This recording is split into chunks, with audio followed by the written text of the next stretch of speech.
The Lord's Sermons, Sermon 48, Matthew 22, 15-22. The Lord's attitude towards the authorities. Spiritualizing the material? Yes. Materializing the spiritual? No. Revealed to Gottfried Mayerhofer, April 29th, 1872.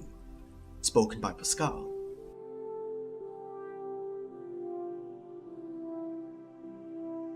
Then went the Pharisees, and took counsel how they might entangle him in his talk. And they sent out unto him their disciples with the Hero-dians, saying, Master, we know that thou art true, and teachest the way of God in truth. Neither carest thou for any man, for thou regardest not the person of men. Tell us therefore, what thinkest thou? Is it lawful to give tribute unto Caesar, or not? But Jesus perceived their wickedness, and said, Why tempt ye me, ye hypocrites? Shew me the tribute money. And they brought unto him a penny, and he saith unto them, Whose is this image and superscription? They say unto him, Caesar's.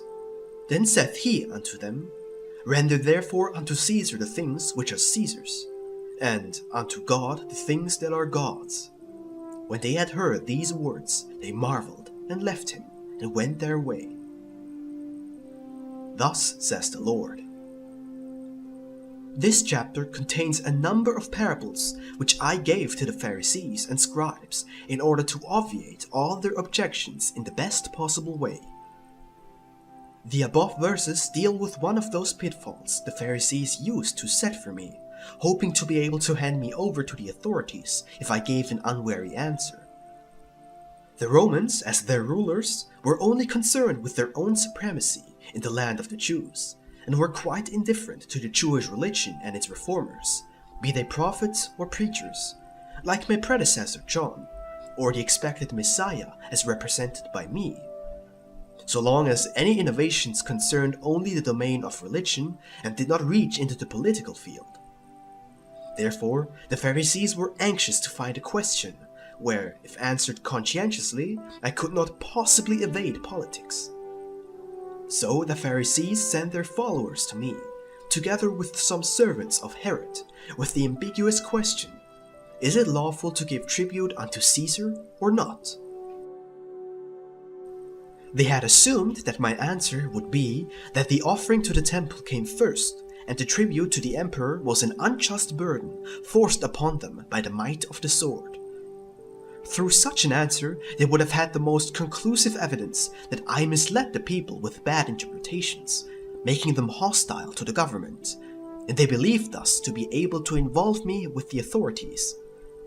However, so that they would not appear responsible, and in case I denied the claim, they would have witnesses, they sent also servants of Herod along, who were to confirm the statement they expected to hear from me. I must admit that this question was insidious, since the Romans were not the lawful rulers, and only circumstance had forced them upon this land as its possessors. The Pharisees believed that I, as a native Jew, must despise the foreign rule and oppose it. But I, who searched into the human heart, was quite aware of the Pharisees' intentions, and gave them, with only a few words, an answer that made a further question on their part impossible. For the answer, Render unto Caesar the things that are Caesar's, and unto God the things that are God's, already contained the whole explanation, which only I, being the one who I was, could give, although this was not the answer they had expected. Since I had shown them on the coin they handed to me the image of the emperor and its superscription, I could not say anything else but, This image on the one side of the coin shows you whose subjects you are, and if you do not want to understand the meaning of the image, superscription on the other side proves it even more clearly. This is a small coin with which you trade and are able to satisfy your worldly needs. The spiritual, however, is above all coins, be they of gold or other metals. It has another origin, another cause, and another goal. Thereby I made a strict distinction between the tribute due to the worldly power and that due to the spiritual. The answer I gave was to tell them, with the taxes paid to the emperor, you purchase your worldly order, peace and security. With the spiritual offering, obtain for yourselves order within, the peace of a clear conscience, and the security on your actions, so that you know what you are doing and why. Thus you reach the same goal on both roads, here spiritually and there materially. Both must exist, for without them a coexistence of people is impossible. And without them it does not become clear which is the more important, the treasures of the world or the treasures of the spirit. What I said to the Pharisees was also valid for all later times, and will be so in the future as long as people live together in towns and villages, and as long as religion and belief in a supreme being still dwell in their hearts. Just as a ruler is needed as a worldly sovereign, also a God is needed who holds together the entire universe. Both are promoters and upholders of order, and therefore also the sole lawgivers. Whatever the worldly rulers may be called, the executive power will always be assigned to one person only, and so also spiritually there can only be one ruler and not several gods.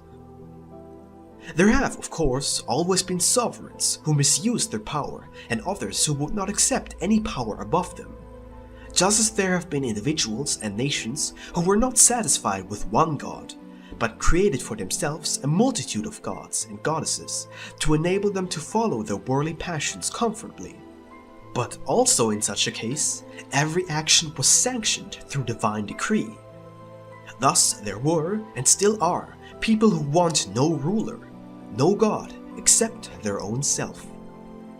Still, whatever people's attitude, they have to pay tribute everywhere.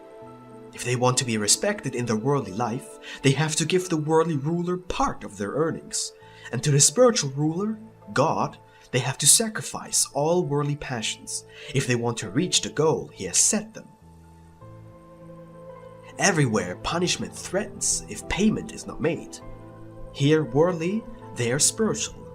And so I was quite right when I told the Pharisees, render unto Caesar the things that are Caesar's, and unto God the things that are God's, which means fulfill both your social and your spiritual obligations. Recognize your attitude as humans towards your fellow men and the worldly ruler. However, do not forget what you owe to him who set you into the world and endowed you with talents, of which he will one day demand a tithe or tribute, money. Do not mix both obligations, trying to satisfy both in the one way, which is not possible. Neither of the worldly nor of the spiritual can you rid yourselves completely. The meaning you should derive from these words to the Pharisees is that you should not refuse to pay the tribute money due to the world. However, this should be done without forfeiting that which is spiritual in your being, and also without wishing to be all spirit, while you still have to live on this earth globe in a physical body. It is of the greatest importance, both here in the earthly life as well as in the highest spirit life, to know the happy mean, so that a person may not go to extremes, which would be of no use to anybody, but only harm him and others. Therefore, you too should heed these words to the Pharisees, the deep meaning of which illuminates your earthly as well as your future life, so that a wrong conception may not bring forth absurd results. As I already explained, love as such would only be ruinous to the loving as well as to the beloved if it were not guided and tempered by wisdom. Thus, any virtue, even the best, can become destructive when it strives beyond the bounds of feasibility.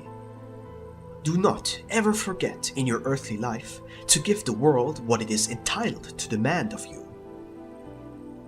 Give to the world what is the world's, but do not allow worldly desires to penetrate the spiritual. Spiritualize, if you wish, all kinds of activities, but do not allow your sacred, spiritual qualities to become worldly, since they have to last longer than just for this short pilgrim life. Give God what is God's. Do regard also your worldly possessions as gifts from heaven. But do not forget the eternal, permanent treasures on account of the worldly ones. Although world and God appear to be two quite different things with different objectives, it is still possible not only to satisfy both, but even to combine them, bearing in mind that the world was also created by God as a means of enhancing and fortifying the spiritual qualities of his beings, thereby to lead back to its origin what is worldly gross or material. The world must be given its tribute, for it is a guide to the spiritual.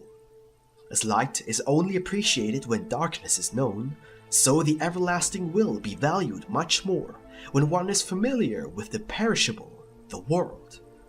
The tribute money you have to give the world consists in fighting its temptations, and besides, in the clear understanding of the real worth of its treasures, which can be used to advantage only if they can yield a spiritual product of love.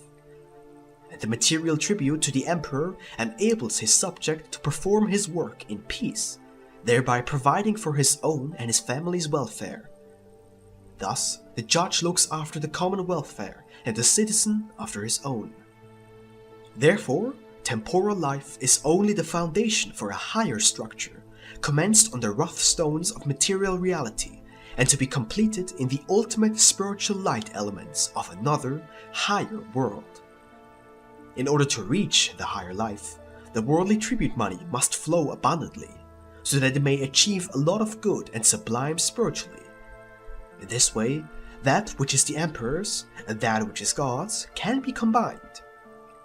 This can only promote people's spiritual life, and it corresponds to the true purpose for which I set you into the world, equipped with so many diverse qualities, good and bad. Control the latter. They are meant to contribute towards strengthening the former, and will make you into my spiritual image. Do heed the lesson which I have given you in this gospel. There is a deep significance in it, from which the circumspect can gain rules for his whole life. He will then not demand extremes, neither of himself, nor of his fellow men, nor of the world, but will take the proper middle course, and in paying the tribute money, will make it easier for his fellow man to produce the tribute. Thus he will fulfill his mission and my purpose for which I created spirits and matter. The latter, being the binding agent for the former, shall and must in the end dissolve and reunite what I set separately into the vast expanses of creation. By taking the middle course, you too should strive to contribute towards spiritualizing the material, so as to justify my returning to the earth by your own and mankind's spiritualization. Then it will show what you have given to the emperor and what to God, and to what extent the proper measure and proper weight have prevailed. A union with me and my spirit world can only take place when you have become capable of apprehending even the least of my words in its true, profound spiritual meaning. To achieve this, I use every possible means of showing you what is the world's or the emperor's. However, I also keep reminding you of what is God's or mine, and how both, although separate, can be combined when proper understanding is followed by the right realization. Amen.